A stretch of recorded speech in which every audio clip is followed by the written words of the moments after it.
Hello everyone, my name is John Yonan. I'm one of the founders here at LenderLetter.com. In my last video, I provided an overview of the LenderLetter application dashboard and briefly described some of the menu items.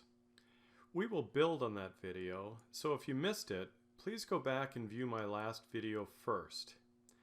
Now, in this video, I will explore two of the three most used and most important menu items, which are agents and buyers/edit letters.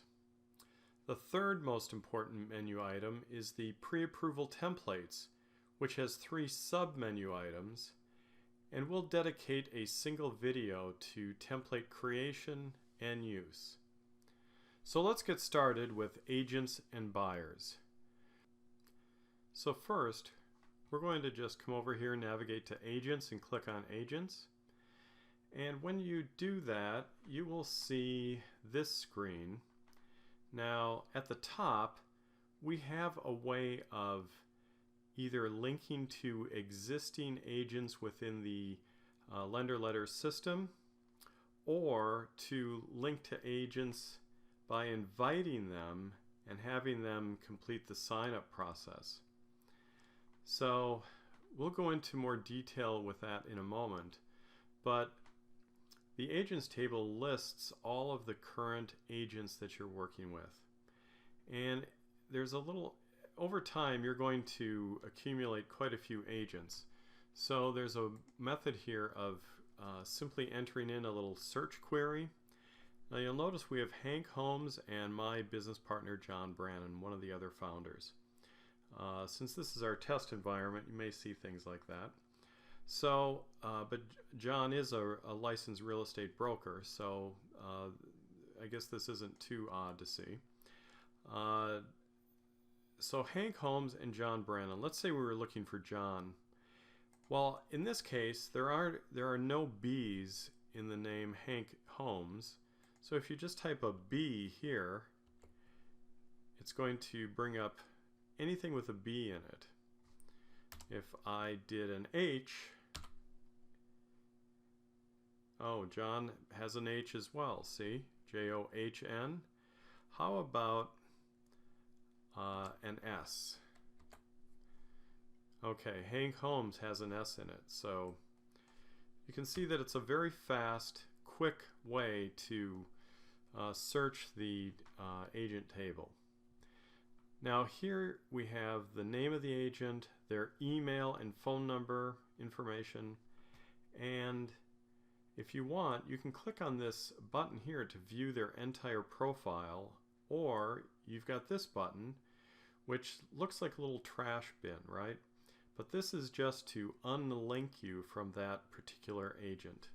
Let's say that the agent's no longer in the business, you no longer wish to work with that agent for whatever reason, you can simply click the unlink agent and they will be removed from your list. Now we move on to how to link to a member agent or invite an agent. So up here you'll notice link to member agent.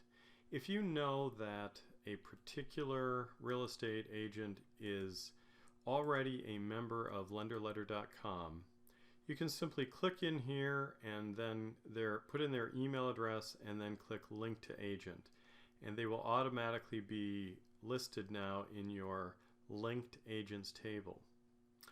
If you know that they are not a member of LenderLetter.com, you can simply click on invite agent here, which is the equivalent of clicking on invite agent over here in the left hand column. So let's just do that. We're going to click here, and you can put in the agent's email address, and if you have a mutual buyer client that's already in the system that you're working with, you may select that buyer client and then click send invitation. If there is no mutual buyer client, you just want to invite them to LenderLetter to use LenderLetter perhaps as a tool to as a marketing tool. A lot of agents do that. you can simply put in their email address, send them the invitation. It's going to provide them with links, an email with links and information about LenderLetter and how they will benefit by using LenderLetter working with your loan brokerage. So let's go back to agents, and that is about it for agents. Now let's move on to buyers/edit letters. Alright, so here it's the same sort of thing at the top, where you can link to a member buyer. If that buyer is a member of LenderLetter that you're aware of, simply put in their email address and click link to buyer. They will get an email and they will show up in your list. If you want to add a buyer, you simply click on add buyers or add buyer. Now, right now we've got these 3 buyers in the system. You'll notice the tabs here. There's active buyers and expired buyer accounts. By default, all buyers are set up to be active for 60 days. The reason we did that is because sometimes buyers initiate conversation with loan officers and then ultimately go elsewhere. So we didn't want to have the ability for buyers to access all of your letters beyond their expiration date.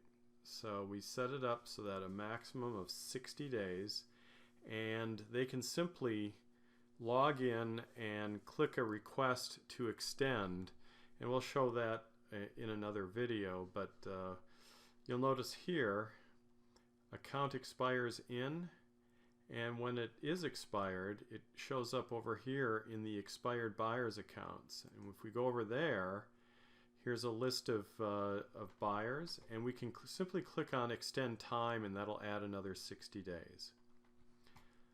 So let's go back to active buyers. So under active buyers, you've got the buyer's name, their email address, and phone if they've put it in. In this case, Fred Flintstone has failed to put in his phone number. The agent that is working with Fred, their email address. Here is where you can add, edit, or send letters, and you can send a letter via email, you can download a letter, and you can print a letter. They're all in PDF forms when they are completed.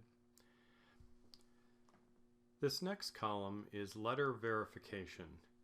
By default, this column is always turned on, and what it is when you generate a letter that you're going to send over to anybody, there is a QR code that is created along with a 5-digit number that is located in the lower right-hand corner of every letter, as long as this letter verification is turned on. And as I said, this is turned on by default, so you'd have to turn this off on purpose as the loan officer. So what this is used for is authenticating letters. Let's say, for example, a letter is generated and it includes the QR code with 5-digit code. What you can do is use any QR code reader and scan that in, and it will take you to a special page within the LenderLetter environment, and then you would enter your 5-digit code, and it will reveal a low resolution and watermarked exact duplicate of the letter that you have in your hands. It validates or authenticates letters, and that way you know that this is an actual letter coming from this individual. And they've used our system and it is now authenticated. . Alright, so you'll notice override right here. Well, if this is on, it means that by default, the agent is not allowed to edit any letters. The buyer must give permission to the lender in order for the agent to make changes to the buyer's pre-approval letter. So if for some reason they don't want their agent to touch the letter, then this stays off. If it's on, then you have given, as it says here in the tooltip, which you can only partially read, it says this override switch is green when the lender has given the buyer's agent the ability to edit lender letters. So that's what this override is. And you can click here and see what it is. As it says here, this override switch is green when the lender has given the buyer's agent the authority to edit lender letters. Okay.